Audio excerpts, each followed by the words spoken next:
Argentina has shifted its traditional position on Palestine-Israel matters and thrown the country's weight solidly behind Israel and against the growing opinion of much of the international community.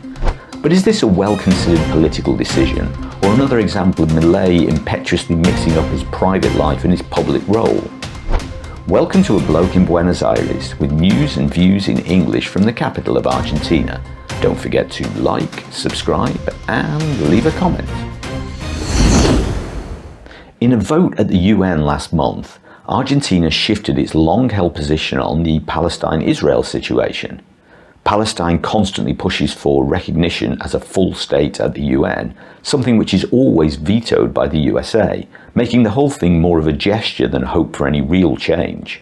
In the latest vote, the member states voted overwhelmingly in favour of the resolution, with only 8 nations voting against. The USA, of course, but also surprisingly amongst them Argentina. For decades, left-wing Argentine governments have solidly backed Palestine in pursuit of full membership of the UN, but the new administration has turned that fully around. So why now? Javier Milei has been in the process of conversion to Judaism for a number of years, and this might be colouring his judgment when it comes to matters concerning Israel. As president-elect, Milei paid a visit to New York to visit potential Wall Street investors, and he also attended a widely reported and significant meeting with senior rabbis. On taking office, President Milei's first foreign trip was directly to Israel, partly as an act of faith to visit sacred sites, but also as a political act by meeting with President Netanyahu to give his sympathies for the then recent October 7th Hamas attacks. During those attacks, several Jewish Argentines were killed or kidnapped, some of whom had since been released. Milei also made a controversial promise to move Argentina's embassy to Jerusalem, in line with a promise President Donald Trump made a few years earlier.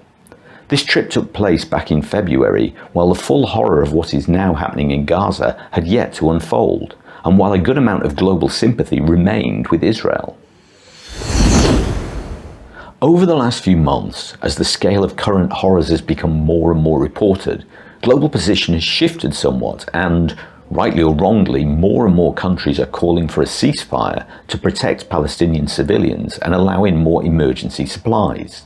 Brazil has recently withdrawn its ambassador from Israel and sent his opposite number packing, something bound to put more stress on the already difficult relationship between Milei and Lula, who are due to meet face-to-face for the first time at the G7 later this month. Despite all this, Milei remains steadfast in his position over Israel's right to defend itself. In a recent BBC interview just 2 weeks ago, the president compared the ongoing conflict to a game of football and said that those who broke the rules should have to pay the penalty, even if the offended side was much more powerful and could extract a far greater penalty. Rules are rules and should be respected.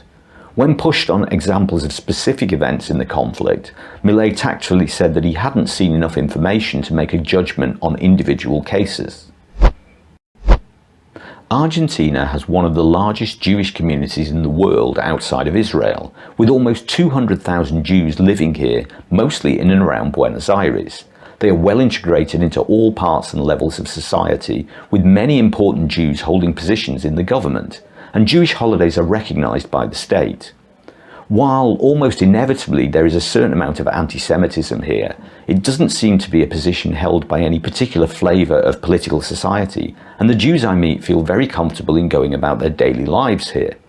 Many Jews I meet are descended from Holocaust survivors, or those who fled from earlier pogroms in Russia and Eastern Europe. Buenos Aires and Argentina were seen as places of safety where refugees could start new lives, very similar to the experience of Jewish immigrants into North America. Despite certain and internationally published quirks, Milei comes over as quite a serious man, and I'm sure that his conversion from Catholicism to Judaism isn't something he takes lightly. It's a longer and more planned process than a cynical way to grab votes, as some have suggested.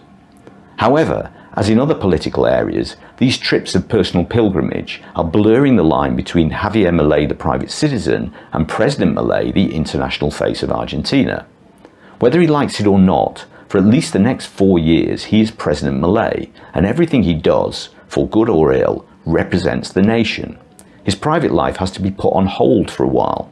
Mixing up public and private images was a hallmark of the disastrous Christina Kirchner era, something most people voted to leave behind. Thanks for watching. If you like this latest video, please give it a like. And if you're not already subscribed or want to see more content like this, just click on the button. If you want to support the channel, you can buy me a coffee in the link below. And until next time, que tengas un buen día.